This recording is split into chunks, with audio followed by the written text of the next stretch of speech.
You talk a lot about purpose, why we are created as humans and why we're here. Like, what is the purpose of life? Why have we been given life? I think we're here to struggle and to learn. I don't think we're here to be happy. That's why when we keep going back to the happy argument, I've always found that kind of frustrating and annoying. When someone goes, oh, but I want to be happy. Why? Why do you want to sit there and laugh like you were happy your entire childhood? That's your happy days. You're allowed to be happy as a kid. It's all over now, right? You're a man. You have responsibilities. I think we're here to do important things, and important things are going to be difficult, and they're going to be hard, and you're going to get frustrated. But that's what gives you purpose. I think we're here to struggle. I think we're here to endure pain. I think we're here to just see how hard we are to kill. I think that going through terrible things and living through them and coming out the other side is one of the most fantastic things about being human. I think that it's almost like once you understand what life is really about, there's no emotion which isn't enjoyable. The only emotional state which can be seen as detrimental is feeling nothing at all. But if you're sitting at home and you're feeling truly heartbroken, at least you're feeling something, right? And I think that's the whole part of being human. I think we're here to struggle. I think we're here to go through pain. I wake up each day and go, what can I attack? What problem can I solve? And look at history. Why did Genghis Khan wake up and want to conquer the whole world? Why did Napoleon conquer the world? Why did Alexander the Great conquer the world? Just wake up and just say, give me this, give me that. I want all of it. There's an army there. They're really big. We're better. It's intrinsic. You need to go and conquer. That's the purpose of life. Do you believe that God created us? So why did God create us to struggle? Because if you don't struggle, you don't learn. God created us to learn and understand ourselves and understand other people and understand the world. And what did I say earlier? I said that you don't learn a lesson without pain. So you have to struggle to learn anything. There's only two ways to learn things, the hard way or the harder way. If you're smart, you can learn the hard way. But in my experience, 99% of the planet only learn the hardest possible way. If you want to feel happy inside of yourself, and you want to feel content, and you want to feel stable inside of yourself, you need to live true to God. And I'm not saying you can't drink a little bit of alcohol or not party or not have a little bit of fun, but you have to be a good person. I don't believe in the societal paradigms in which they have tried to construct this idea of happiness. I don't believe or subscribe to the way that happy and sad is currently understood by the masses of the population. I think if you are anything less than absolutely distraught, you are happy. You're a version of happy. It's like saying gray is a version of black, right? No matter how light the gray is, you can still call it a version of black. And unless you've gone through an event, which hopefully doesn't happen too often, like the passing of a family member or something that's truly destructive and detrimental to your mindset, besides these events, which hopefully only happen a few times in your life, you should be happy. If you're not crying or paralyzed in silence due to the absolute magnitude of a detrimental circumstance or the absolute magnitude of a negative event, then you are a version of happy. So I am always happy is the short answer. I don't believe in not being happy. I don't believe in not saying to myself I'm happy. I'm always a version of happy. And this idea of chasing happiness and always being concerned and preoccupied with how happy you are is actually the biggest mistake that a lot of people make, I think, in the world today. Especially men who wake up and go, oh, I don't really feel happy, so I need to get happier. And that's how they end up down a hedonistic path of drugs or alcohol or gambling, chasing pleasure. I don't care how I feel. I don't care if I feel happy or sad. It doesn't really affect what I do each day. I do the exact same things. I act the exact same way. I don't care. I don't put weight to the significance of the emotion. So I always consider myself a happy person, but if I woke up and I was slightly less happy one day than another, it wouldn't affect anything I do and I wouldn't put any relevance to it. I'm human and that's life. So yeah, am I any happier now that I have hundreds of millions of dollars than before I was broke? Not really, but I was never unhappy. I'm the same state that I was then, that I am now. I have work to do and I will do it. It's as simple as that. Well, also, there's no light without dark, and there's no joy without pain. You can't have a rainbow without a little rain. No matter how hard you chase pleasure and happiness, there's going to be dips and troughs in between. There's going to be come downs and downtrends, and you're going to have the juxtaposition between that time you were laughing your head off and acting giddish like a child, and the time that you feel depressed as such. And I think it's much better to just adopt a very disciplined, stoic mindset. I'm always the same base level of happy regardless. If I lost all of my money today, I would be the same happy. If my net worth quadrupled, I'd be the same happiness. But as long as I'm alive and the people I care about and love are alive, and as long as I get as long as God gives me the honor of doing my duties and providing for the people I care about, as long as I get to wake up and know that there's a whole bunch of people in the world who need me and I get to work hard to please them and do good for society and good for the world, then I'm a vessel of God, and I'm happy enough to survive. That's all I look at it as. I don't ever consider how do I feel. That doesn't cross my mind. I have things to do. I'm too busy. I have things to do every single day. I have very important things to do, and how I feel really is not going to affect how I complete those tasks. Anybody can be steady when there is no storm. The true skill set of a leader is to be steady in the storm, not hysterical, not anxious, but steady in the storm. You are closer to there than you have ever been before. But God is not big on details. He tells you, we're going to the other side. He does not tell you what's going to happen on the way. There are things that scare the living daylights out of you on the way. It's not the takeoff that you have to be concerned about, because most things take off good. Most business ventures take off good. Most little babies start out good. The takeoff is always great. It's the things that happen in the middle that challenge your ability to be steady. And there you are in a crisis, in a storm, and you're trying to get to the other side. Wherever there is, wherever God has predestined for me to go, I want you to know that He determined the end from the beginning. He knew where He wanted you to go before He formed you in your mama's belly. He had predestined for you to go to a place. But in the process of getting there, storms arise. The one thing that we all have in common, black or white, rich or poor, short or tall, the one thing I can guarantee you that all of us will face, male or female, is a storm. There is nobody you're going to meet or fall in love with that will avoid the fact that storms are built into God's plan.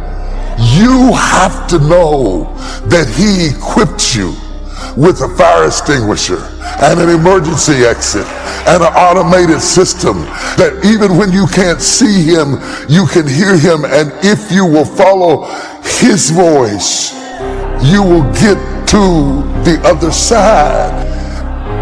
The first thing we do when we get in the storm is to try to fix the storm. The storm is not yours to fix. You cannot fix the storm. And this drives you crazy, but it's particularly difficult for men because we are raised to fix stuff. And there are some women who feel that way too. You feel like you failed if you don't fix it. You lose self-esteem because you feel like it's your fault because you can't fix it. And I came to tell you, every storm that comes your way is not your job to fix. Storms don't always warn you that they're coming. Oh, once you get so high in the air, the pilot is going to pass out and you're going to almost lose your mind. Your husband is going to leave you for your girlfriend or your sister, your mama. Nobody, you don't get to pick. And how do you sit down and tell your boys you lost your girl to a girl? Oh, you think that's funny? Yeah, you think that's funny, but that's happening. You don't get to pick the storm you face. You don't get to pick what life is going to hand you. And to all those control freaks, you have a special degree of trauma because the only time you feel safe is when you're in control. And I confess to you, I hate it. I don't want to be in something I can't control. And when you're in a storm, the big question in your mind is, do I have what it takes to stand against this storm? Can I make it through at my age? Can I make it through at my stage? Can I make it through after all the other stuff we've been through? And the worst time to have a storm is when you're already tired. That's why the enemy waits till you're tired. He waits till you're frustrated and you feel like if one more thing hits me, I am going to lose it up in here. And that's when the storm comes. And it came to pass. And it came to pass. Every storm that ever hit the planet came. No matter how fierce, no matter how devastating, no matter how many homes were destroyed, they always come. And no matter how severe, no matter how terrible, no matter how many lives were lost, families were lost, it still comes to pass.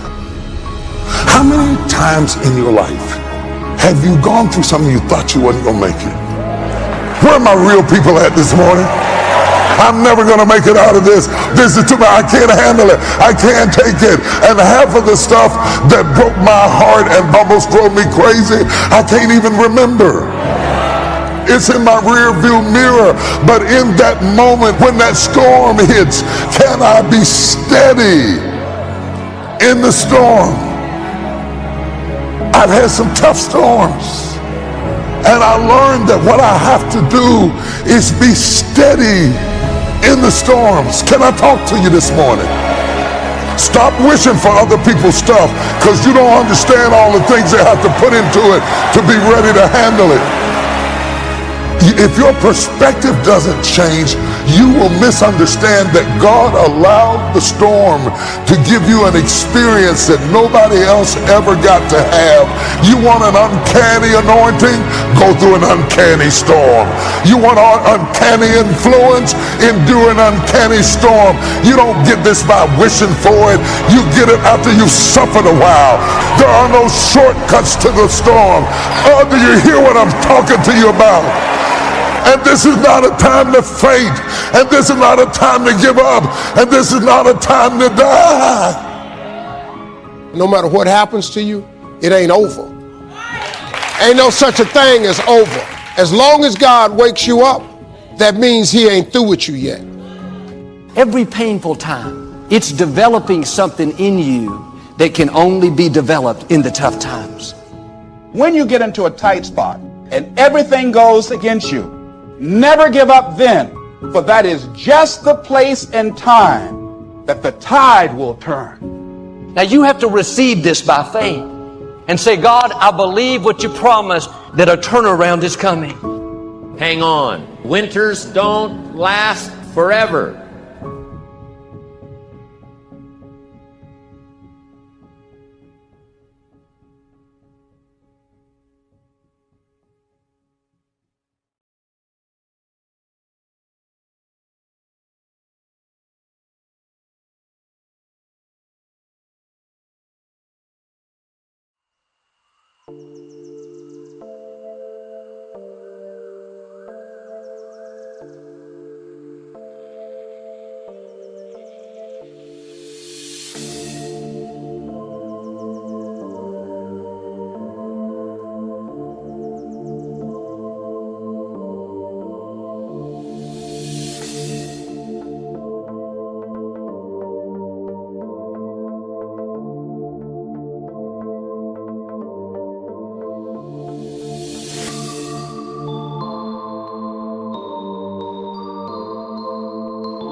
so high I'm hypnotized. What's up is down, what's left is right. Chasing stars and holding you. I can't see the end, but we'll see it through.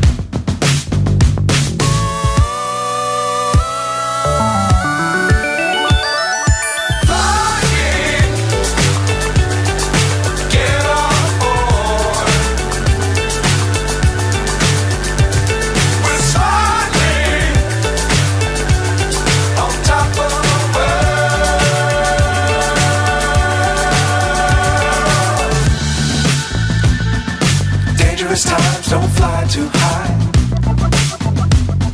Be sure to keep the ground in sight. Fly forever if you keep it tight. Love the world but keep the sky on your mind.